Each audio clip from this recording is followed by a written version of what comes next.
Hai guys, Assalamualaikum warahmatullahi wabarakatuh dan salam sejahtera. Bertemu lagi kita dalam Afi Project. Terima kasih kepada korang yang sudah klik video ini. Tapi sebelum itu, kepada korang yang baru saja jumpa channel ini, selamat datang yang saya ucapkan. Sebenarnya channel ini mengisahkan tentang projek review serta projek-projek yang akan saya jalankan. So guys, untuk video kali ini kita akan membincangkan 5 tips penggunaan ataupun cara-cara penggunaan petrol untuk menjimatkan petrol. Mungkin ada yang sudah tahu dan mungkin ada juga yang tidak tahu. Nak tahu apa, kalau kena stay dengan video ini sampai habis. Tapi sebelum tu, sebelum kita meneruskan video kita untuk kali ini, kepada korang yang baru saja terjumpa channel ini, saya agak sangat jika anda bantu saya dengan 2 klik, iaitu klik tombol subscribe dan klik button like dekat bawah ni. Alright guys, lanjut ke video kita untuk kali ini mengenai 5 tips penggunaan petrol bagi kenderaan kita.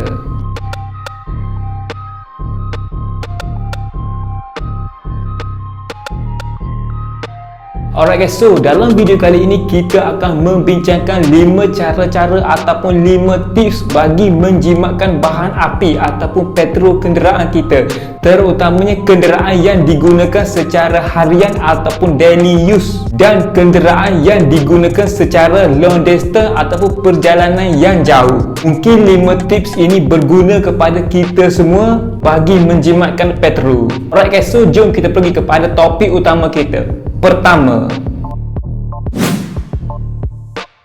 isi minyak pada separuh tangki. Maksudnya jangan bagi minyak sampai dekat meter E.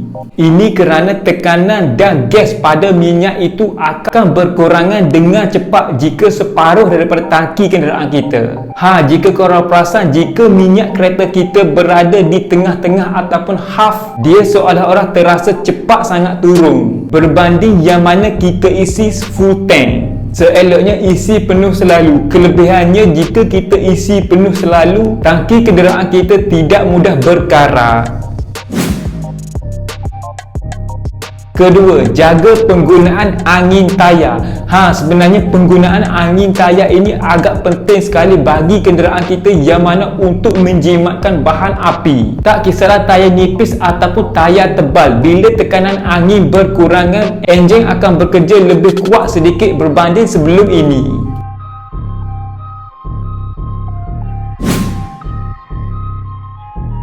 So itu adalah yang kedua. Seterusnya kita masuk pula pada yang ketiga. Untuk yang ketiga ini, ia adalah cara pembanduan mempengaruhi penggunaan minyak. Yes, betul, cara bawa kereta pun mempengaruhi aspek penting bagi penggunaan bahan api. Kenapa saya katakan begitu? Sebenarnya untuk tips ini ada banyak poin, tapi saya hanya terangkan 3 sahaja, yang mana poin yang saya terangkan ini yang kita selalu gunakan untuk harian. Jadi jika korang tahu, korang boleh komen dekat bawah apa lagi tips selain 3 yang saya senaraikan ini. So untuk pertama, jangan bawa terlalu laju, contohnya agresif. Ianya akan dapat mengurangkan bahan api terlalu cepat. Biasa yang disarankan 80 ke 90 sahaja. Lebih daripada itu, penggunaan bahan api akan jadi lebih kuat. Kedua, selalu tekan brek mengejut dan terus tekan minyak. Maksudnya di sini korang brek dan korang terus tekan sahaja pedal minyak. Cara ini pun akan menguatkan penggunaan bahan api. Okey, so itu yang kedua. Seterusnya yang ketiga. Untuk yang ketiga ini, pandai menggunakan gear. Maksudnya di sini saya fokus kepada kereta yang auto.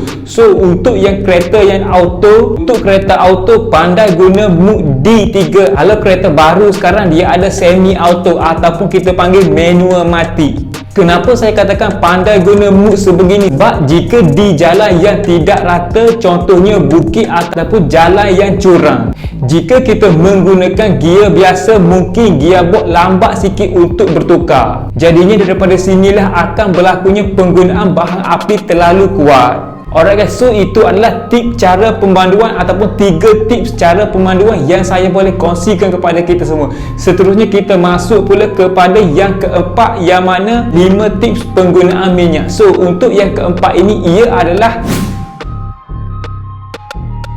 panaskan enjin kenderaan kita selama 30 saat ataupun 1 minit, iaitu 60 saat sebelum kita memulakan perjalanan. Sebenarnya untuk kereta zaman sekarang ni pun, kalau kita tak panaskan enjin pun tak jadi masalah. Ni hanyalah tips sahaja bagi menjimatkan petrol. Selepas kita panaskan enjin selama 30 saat tadi, janganlah kita tekan terus pedal minyak tu terlalu kuat, sebab ianya akan menyebabkan tekanan pada enjin yang mana enjin masih sejuk lagi pada masa itu. Alright guys, so itu adalah 4 tips penggunaan bahan api ataupun petrol bagi kenderaan kita untuk menjimatkannya. So kita masuk pula tip yang terakhir, iaitu tip yang kelima. Untuk tips yang kelima ini mungkin ramai yang sudah tahu, ia adalah servis.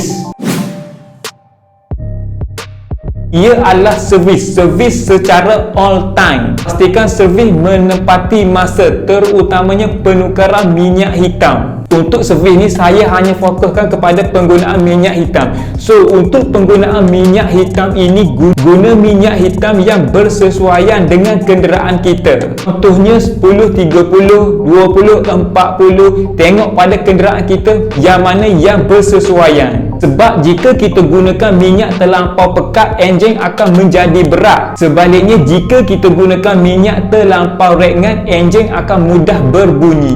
Contohnya di sini, kereta lama kita gunakan minyak yang mahal lah, mudah cerita. Contohnya minyak 530 ke 1030 ke, enjin akan mudah berbunyi ataupun bunyi bising pada enjin tersebut akan berlaku. Seeloknya, jika kita tidak tahu, rujuk kepada pomen kita minyak apa yang sesuai untuk kereta kita. Alright guys, itu adalah 5 tips penggunaan bahan api ataupun petrol bagi menjimatkannya. Okey, sebelum saya terlupa, ada satu lagi fakta mengenai penjimatan bahan api ini.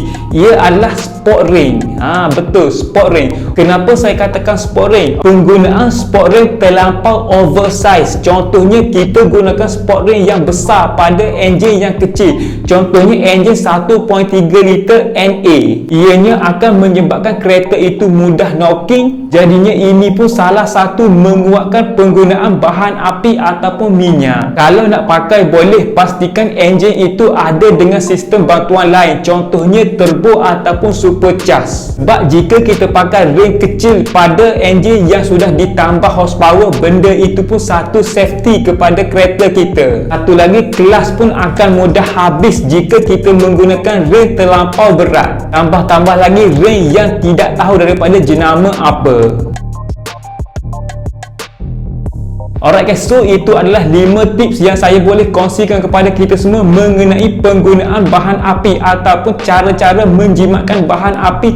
Jadinya saya harap video ini dapat membantu kita semua untuk mengurangkan penggunaan bahan api bagi kenderaan kita, terutamanya yang selalu daily use. Okay, video saya sudah sampai di sini saja. Jadinya macam biasa, jika anda dapat sedikit sebanyak info ataupun knowledge daripada video ini, saya hargai sangat jika anda bantu saya dengan 2 klik, iaitu klik tombol subscribe dan klik button like dekat bawah ni. Pastikan korang tinggalkan komen di bawah dan cadangkan apa yang korang rasa perlu untuk saya review ataupun sebagainya. Terima kasih.